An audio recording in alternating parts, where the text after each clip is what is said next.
जय हिंद। तो आज हम लोग देखेंगे 10वीं कक्षा का सोशल साइंस का इतिहास का पहला चैप्टर यूरोप में राष्ट्रवाद का उदय। इससे आपको एग्जामिनेशन में प्रत्येक ईयर्स आपको क्वेश्चंस आते रहते हैं।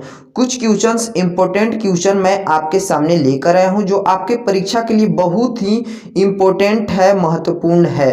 तो वीडियो शुरू करने से पहले मेरा रिक्वेस्ट है कि अगर आप हमारे चैनल में न्यू है, चैनल को सब्सक्राइब कर लीजिए और बेल आइकन को प्रेस कर लीजिएगा और वीडियो को एक लाइक कर लीजिएगा। मैं हूं आर.के. चंद्रा और आप देख रहे हैं सीक्रेट्स पॉइंट्स। तो चलिए पहला नंबर हम लोग क्वेश्चन को देखते हैं कि जब फ्रांस छींकता है तो बाकी यूरोप को सर्दी जुकाम हो जाता है, यह कथन किसका है। जब क्वेश्चन कह रहा है कि जब फ्रांस छींकता है तो बाकी यूरोप को सर्दी जुकाम हो जाता है, यह कथन किसका है। तो देखिए आपका फर्स्ट नंबर ऑप्शन है चांसलर बिस्मार्क, 2 नंबर में है मैटरनिक, 3 नंबर में है गैरीबाल्डी, 4 नंबर में है काउंट किमलो। तो देखिए मैं आपको बता दूं कि ये कथन मैटरनिक ने दिया था। नेक्स्ट क्वेश्चन की ओर आगे बढ़ते हैं। वियना की संधि कब हुई? वियना की संधि कब हुई? अगर आपको किसी क्वेश्चन को आंसर पता है तो आप कमेंट में क्वेश्चन का आंसर बता सकते हैं।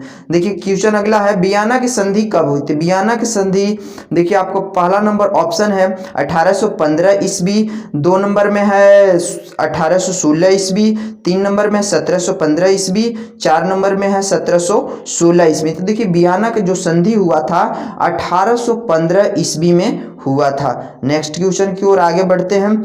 अगला क्वेश्चन है कि कितने राज्यों को संगठित कर नेपोलियन ने एक जर्मन का महासंघ बनाया था। तो देखिए आपका पहला ऑप्शन है 38 राज्य, दूसरा है 39 राज्य, तीसरा है 40 राज्य और चौथा है 37 राज्य। तो इसका आपका करेक्ट आंसर हो गया 39 राज्य। नेक्स्ट क्वेश्चन की ओर, प्रथम विश्व युद्ध कब प्रारंभ हुआ?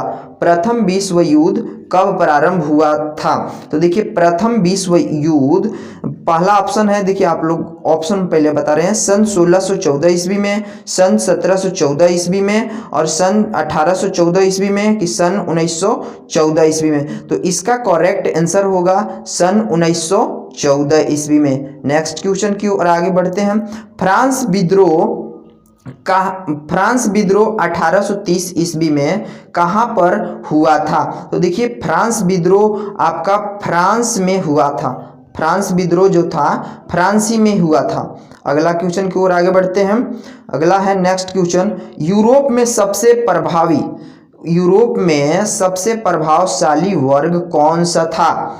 यूरोप में सबसे प्रभावशाली वर्ग कौन सा था? तो फर्स्ट नंबर ऑप्शन है कुलीन वर्ग, 2 नंबर में है मजदूर वर्ग, 3 नंबर में है दास वर्ग, 4 नंबर में इनमें से कोई नहीं। तो देखिए यूरोप में सबसे प्रभावशाली वर्ग था कुलीन वर्ग के लोग सबसे प्रभावशाली थे।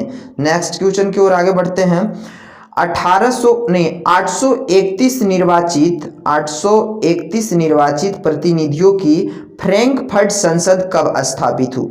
831 निर्वाचित प्रतिनिधि हो मतलब 831 सदस्य थे, उसमें फ्रैंकफर्ट संसद की कब स्थापित हुआ गया? तो देखिए ये आपको हुआ है, ऑप्शन पहले समझते हैं। ऑप्शन आपका दिया हुआ 18 मई 1846 ईस्वी में, 19 मई 1847 ईस्वी में, 18 मई 1848 ईस्वी में, 19 मई 1849 ईस्वी में। तो देखिए जो फ्रैंकफर्ट संसद था 831 प्रतिनिधियों का, ये आपको 18 मई 1848 ईस्वी में किया गया था। अगला क्वेश्चन की ओर आगे बढ़ते हैं। नेक्स्ट क्वेश्चन है आपको, उगते हुए सूर्य की किरणों से क्या प्रतीकात्मक अर्थ है? बहुत ही इंटरेस्टिंग क्वेश्चन है।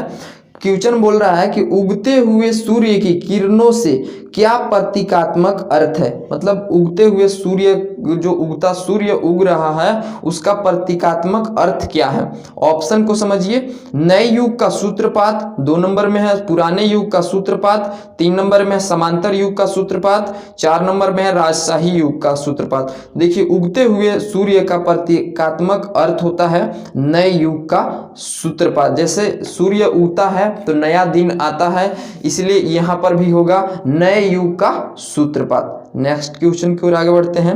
राष्ट्रीय तथा राष्ट्र राज्य का मॉडल या आदर्श देश कौन था? राष्ट्रीय या राष्ट्र राज्य का मॉडल या आदर्श देश कौन सा था? ऑप्शन है फ्रांस, जर्मनी, ग्रेट ब्रिटेन, रूस। तो इसका ऑप्शन सही होगा ग्रेट ब्रिटेन था। अगला क्वेश्चन की ओर आगे बढ़ते हैं। 1832 ईस्वी में कुस्तुनिया के संधि में कौन सा राष्ट्र बना? जो 1832 ईस्वी में कुस्तुनतुनिया संधि में कौन सा राष्ट्र बना? तो ऑप्शन है फ्रांस, 2 नंबर में यूनान, 3 नंबर में जर्मनी और 4 नंबर में रूस। तो देखिए कुस्तुनिया के संधि में आपको यूनान एक देश बना था। अगला क्वेश्चन की ओर आगे बढ़ते हैं। फ्रांसीसी क्रांति कब हुई? फ्रांसीसी क्रांति कब हुई? ऑप्शन है सन 1889 ईस्वी में, सन 1689 ईस्वी में, सन 1789 ईस्वी में, सन 1989 ईस्वी में। तो इसका करेक्ट आंसर होगा सन 1889 ईस्वी में फ्रांसीसी क्रांति हुआ था। दोस्तों अगर इसी तरह के आप अगर 10th क्लास का इंपॉर्टेंट क्वेश्चन प्राप्त करना चाहते हैं तो हमारे YouTube चैनल सेक्रेड स्टैंड्स को सब्सक्राइब कर लीजिए और वीडियो को एक लाइक कर लीजिए और कमेंट में आप जरूर बताइए कि अगला वीडियो किस तरीका का चाहिए। जय हिंद, जय भारत, वंदे मातरम। मिलते हैं नेक्स्ट वीडियो में।